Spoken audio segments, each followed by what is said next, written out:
Avermedia Live Gamer Ultra, definitely my suggestion for USB capture card. Before using the Avermedia Live Gamer Ultra, whatever they want to call it, ridiculous video game names, I was using one of these. So an Elgato HD60S. And so the HD60S caused me a ton of problems. While I was using it, they tout that it's 1080p 60 frames per second for streaming or capturing.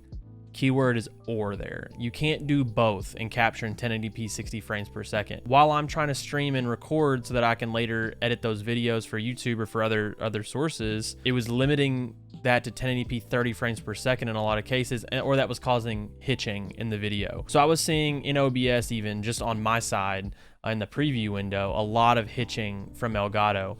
And a lot of the reasons for that was because I'm using a 144 hertz 1440p monitor, and I had nothing but problems with the Elgato. I had to do the whole trick where you duplicate the screen in a 1080p 60 frame format. It worked because it got the signal through to the other PC, but it wasn't really usable signal. I mean, it looked okay, but it wasn't usable for like high-end content or anything like that. It was just too hitchy. A few things I was looking for in a capture card. I was looking for 1440p 144 hertz pass-through. And so that's something that the Avermedia definitely pushes. It can do that. It can even go 4K 30 frames per second. So it even goes even higher than what I need. So future proofing. I also needed it to be external USB. I couldn't do an internal capture card because I have a stream PC that's a mini ITX build. It just doesn't have the PCIe slot for it. I'm already running a graphics card to use NVENC for streaming. So I just didn't have the option of using a internal capture card. So I needed it to be USB and hopefully USB-C. And then I needed video options. So that's something that they offered. Obviously they have 4K 30 pass through. It can record up to 4K 30. For me, I'm using it for 1440p, 144 hertz. And I wanted that pass through so that I would have that. It would be clean. Some things that I've noticed coming from the Elgato to the Avermedia. For starters, Elgato's programs are at first glance really like simple and easy to use, but caused me constant problems. So some of the problems that I had with it were definitely with like the Elgato sound capture. It would want to default all of these different things to be what it's capturing, and it was never the right thing.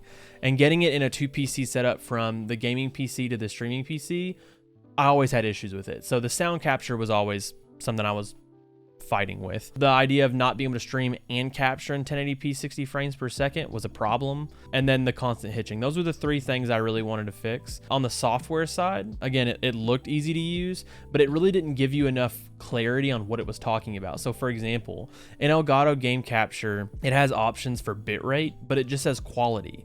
Like it doesn't ever tell you that that's changing the bitrate of what it's receiving or what it's outputting. And that was confusing to me. After reading online, obviously I put together that was the bitrate, but it would be a lot easier for me to understand, or for most people to understand, if that was just right there under quality, like in parentheses, bitrate. Some of the settings for outputting for quality wise, they didn't make sense. There was arbitrary names. I found that in the Avermedia programs, RE Central, the UI looks really outdated. It looks like something out of like mid 2000s or the 2000 teens or early 2000 teens, but it tells you what you're outputting in, what you're receiving. 4K 30 frames per second or 1440p, and it's clear that's what you're using, that's what you're doing. There's even multiple tools. There's multiple tools that will actually tell you what it's receiving, like live it'll tell you, along with what audio it's receiving and what the quality of that audio is that it's receiving. But that's really helpful information when you're trying to figure out what's going wrong with your capture card if you're having problems in OBS. Their stream engine, which is kind of like, I guess, like game capture for them, where it kind of streamlines it right through to OBS. So that's a great feature that they have with that.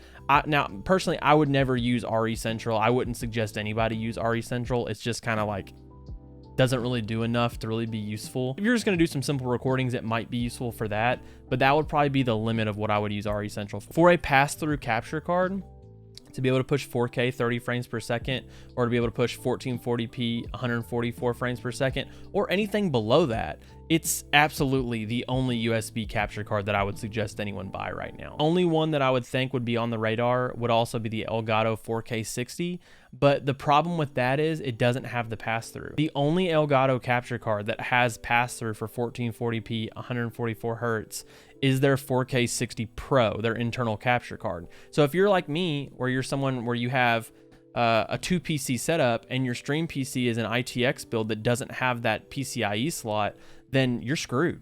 Elgato does not have a capture card for you. So Avermedia is the only one that I've seen. Now I could be wrong. There could be something new that's out now, but it's the only one that I've seen that does that pass-through. One thing that you do need to realize with this capture card is you want to be trying to use HDMI 2.0 out. That's going to allow you to push the full 4K at 60 and HDR and everything. So make sure you're doing that. Over USB 3.1, even though it is USB-C on the capture card, that's only going to push 4K 30 frames. But you can pass through 4K 60 frames with HDR for what you're actually looking at on your screen. And then just look at some of the technical specifications. Once you start getting down here into what it can pass through, so you can see here, it can pass through that 4K 60 HDR perfectly fine. It's passing 1440 hertz. It's passing through 1440p 144 hertz, or it can do 1080p 240 hertz. So that's a huge bump right there too. Recording resolutions is where it shifts a little bit. 4K 30 frames recording, or 1440p 60 frames, 1080p 120, or 1080p 60 HDR. Supported resolutions for the input, you see those, you've kind of already seen them up there. It does accept lower inputs than 1080p, like 1080i, 720p, 576p, or 480p. The recording format's usually in MP4 or just H.265 AAC, being the audio codec. Way more flexible than what the Elgato can pull for $20 more. So that's a huge plus. You do see some stipulations here though for H.265 compression and HDR. That's only supported by RE Central. So just a warning there. Not that big a deal if you just need to record something real quick and that's that big a deal to you. It does have some requirements here. I will say that like I'm pushing 1440 at 144 hertz and I'm just using a 1050 Ti. So these are flexible. So understand that it's not that serious. It does come with one HDMI 2.0 cable. It's very short. So just a warning, it's not a long cable. I think it's like a little 3 or 4 foot cable. It does come with that type C to type A cable for the USB. So if you're someone who has a 1440p monitor, or you want to push 144 hertz on your 1440p monitor or whatever, then I would highly suggest going with the Avermedia. This is going to be the capture card that you want to get. We're looking price wise between the Elgato and the Avermedia. So the Elgato goes for $180. The Avermedia goes for $199. So for $20 more, you're getting way more future proofing, way more features out of that. You can stream and record in 1440p, 144 hertz, and you're good to go. You're a little bit more future proof too with 4K 30. If you're looking at a capture card and you definitely know that you need that 144 hertz pass through, it's your only option for a USB capture card.